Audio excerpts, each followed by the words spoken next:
चलिए आज आप लोगों को short answer type question Mughal का कराने वाले हैं, जो चैप्टर 6 से 12th क्लास। ध्यान दीजिएगा, और जो मेरे वीडियो पे नए हैं वो जल्दी से सब्सक्राइब कर लीजिए। सब्सक्राइब करने के बाद ऑल बटन पे जाकर के क्लिक कर दीजिएगा, बेल के आइकन को दबा दीजिएगा। समझ में आ रहा बात को? घंटी बजाइए और ज्ञान पाइए। ध्यान दीजिए, अकबर के नवरत्नों के नाम बताइए। अकबर के नवरत्नों के नाम बताइए। प्रश्न है अकबर के नवरत्नों का नाम बताइए। नवरत्न, नवरत्न तेल नहीं है, नवरत्न है। आंसर देखिए, अकबर के नवरत्न निम्नलिखित है। पहला, अब्दुल रहीम खाने खाना। अब्दुल रहीम खाने खाना, पता नहीं कितना खाना खाएंगे। दूसरा है हकीम हुमाम। तीसरा है मुल्ला दो प्याज। अच्छा, मुल्ला दो प्याज समझ में आ रहा आपको? जो इसका नाम मुल्ला दो प्याज क्यों पड़ा? ये प्याज का बहुत शौकीन था। जब प्याज का ये ज्यादा शौकीन था तो ये इसका नाम पड़ गया मुल्ला दो प्याजा। चौथा है अबुल फजल। पांचवा फैजी। छठा नंबर में तानसेन। सातवां नंबर में राजा मान सिंह।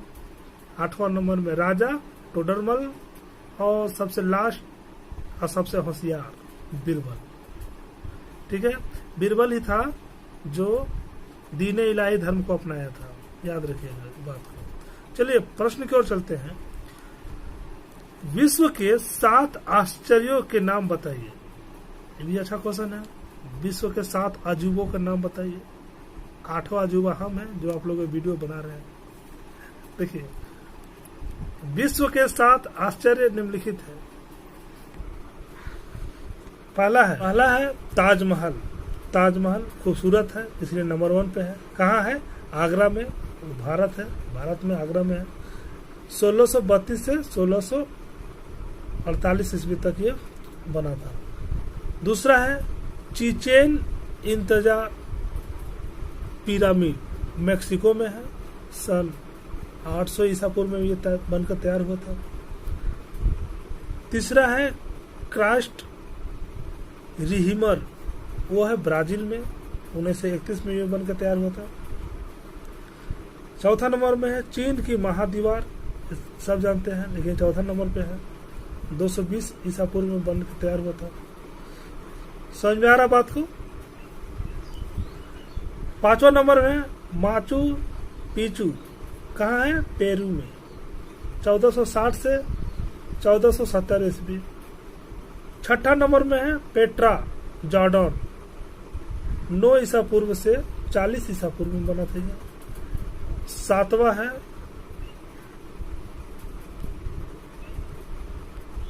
कोलोसियम, यह है इटली में। 70 से 82 ईसा पूर्व। समझ में आ गया? यह 7 अजूबा है। 7 अजूबा इस दुनिया में आज भी मौजूद है। 7 में से कम 4-5 जरूर देखने की कोशिश कीजिएगा, और नहीं तो एक तो जरूर देख लीजिएगा, ताजमहल जो नंबर 1 है। कभी आगरा जाइए, देख लीजिए। चलिए अगला प्रश्न की ओर चलते हैं। ताजमहल पर एक संक्षिप्त टिप्पणी लिखी। ऐसे तो ताजमहल पर लिखने शुरू कीजिएगा तो कलम टूट जाएगा, लेकिन खत्म नहीं होगा इसकी तारीफ में। समझ में आ रहा बात को? लेकिन एक छोटा सा टिप्पणी बोला है, आप लिख सकते हैं।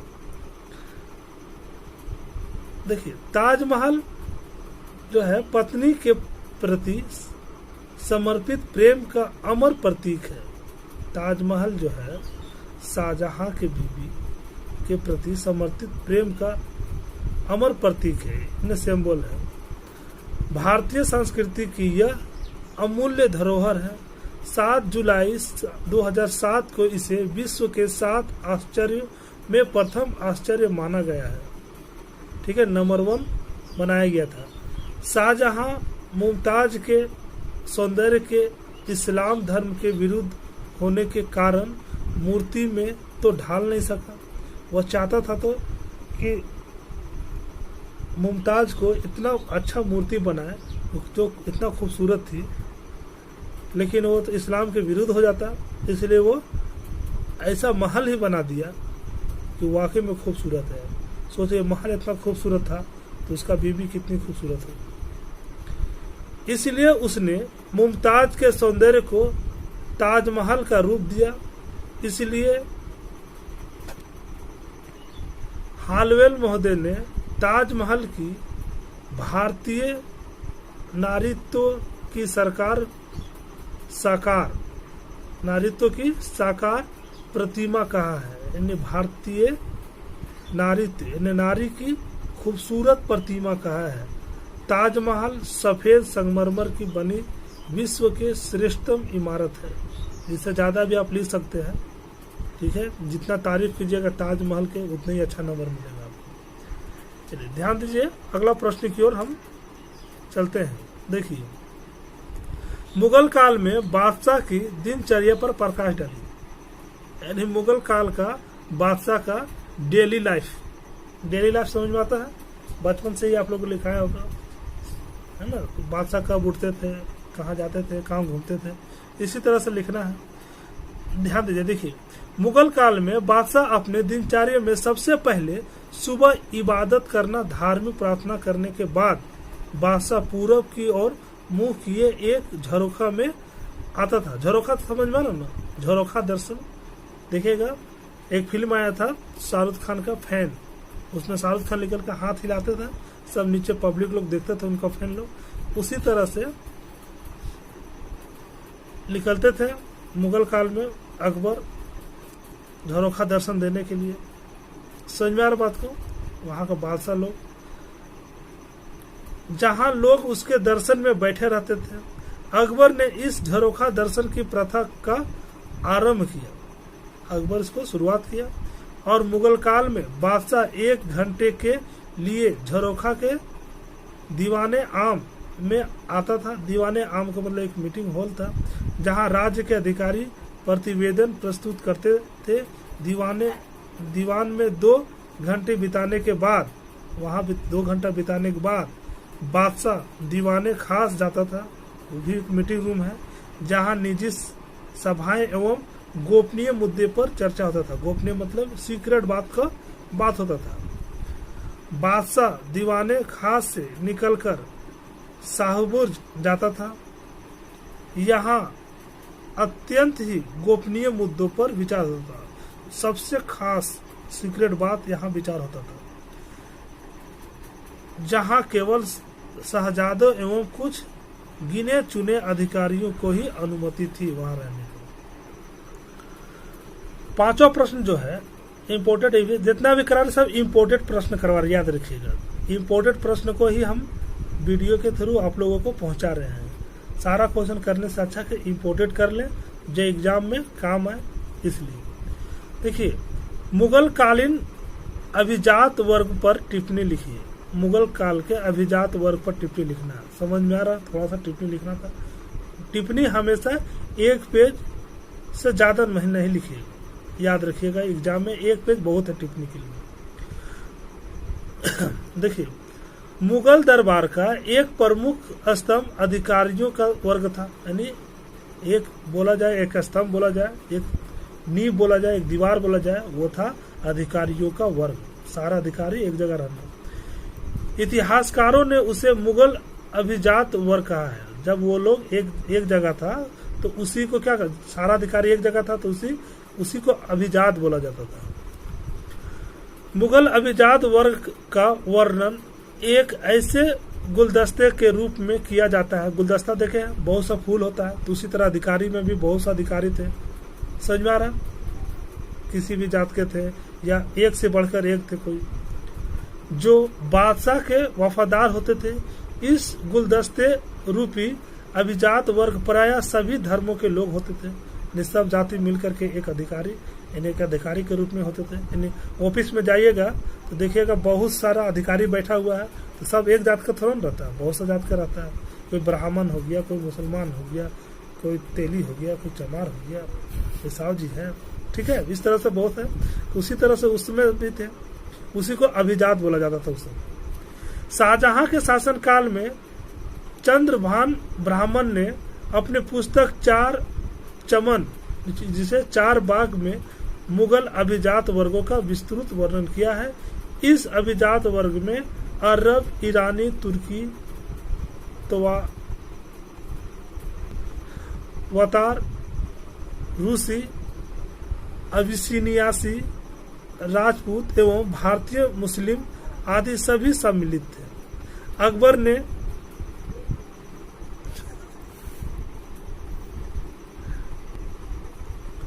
ठीक है, थोड़ा सा मिस्टेक हुआ था कैमरामैन से, ध्यान दीजिए। राजपूत एवं भारतीय मुस्लिम आदि सभी सम्मिलित थे।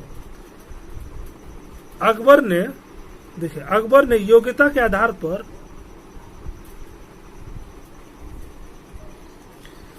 खत्री जाति है या क्षत्रिय जाति है कि राजा टोडरमल को वित्त मंत्री का उच्च पद दिया। ठीक है, आप लोगों का समझ में तो डायरेक्ट लिखिएगा कि योग्यता के आधार पर राजा टोडरमल को वित्त मंत्री उच्च पद दिया। जहांगीर पर नूरजहां का प्रभाव था। नूरजहां चूंकि स्वयं ईरानी थी, अतः उसने ईरानियों को उच्च पद दिया, यानी जाति भाई सपोर्ट कर रही थी। समझ में आ रहा बात को। औरंगजेब ने राजपूतों को उच्च पद दिया। औरंगजेब राजपूत को ऊंचा पद दिया। मराठों की भी संख्या अच्छी खासी थी।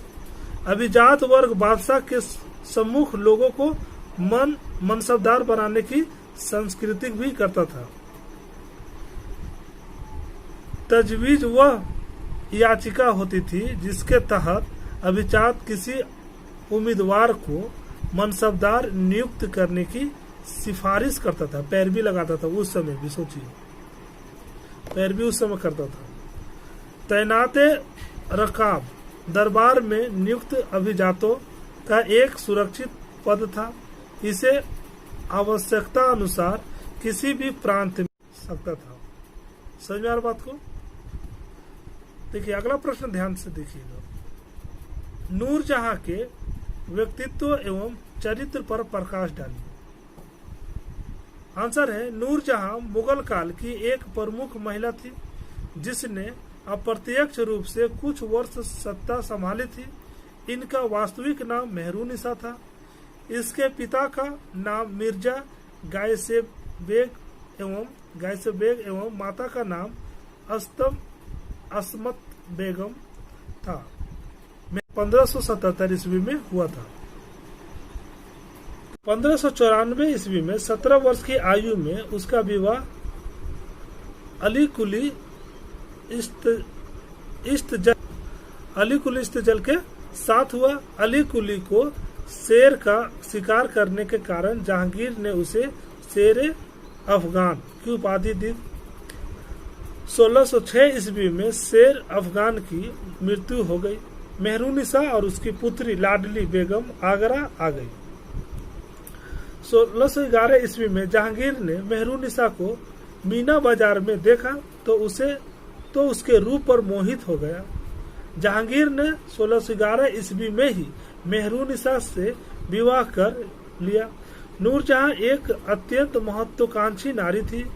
वह सुंदर, शिक्षित, सुसंस्कृत थी। उसमें राजनीतिक, प्रशासनिक समस्याओं को समझने की योग्यता थी। नूरजहां अपने दामाद शहरयार को सम्राट बनाना चाहती थी। असफ खां अपने दामाद शाहजहां को सम्राट बनाना चाहता था। इस प्रकार बहन एवं भाई के बीच संघर्ष हुआ। असफ खान ने कूटनीति चतुराई से अपनी बहन नूरजहां को परास्त किया। उसका दामाद शहरयार मारा गया। 1627 ईस्वी में जहांगीर की मृत्यु हो गई। उसे लाहौर में दफनाया गया। याद रखिएगा, जहांगीर को कहाँ दफनाया गया? लाहौर में। नूरजहां एवं उनकी पुत्री लाडली बेगम ने शेष जीवन विधवा के रूप में लाहौर में ही बिताया। शाहजहां ने उन पर कृपा कर उन्हें पेंशन प्रदान की। समझ में आ रहा बात को? अगर आप लोगों को ये वीडियो अच्छा लगा तो लाइक जरूर कीजिएगा, ठीक है। और वीडियो को जहां तक हो सके तो शेयर भी कीजिए अगर अच्छा लगा तो। अच्छा नहीं लगा तो डिसलाइक करके निकल जाइए, कोई दिक्कत नहीं। चलिए, धन्यवाद।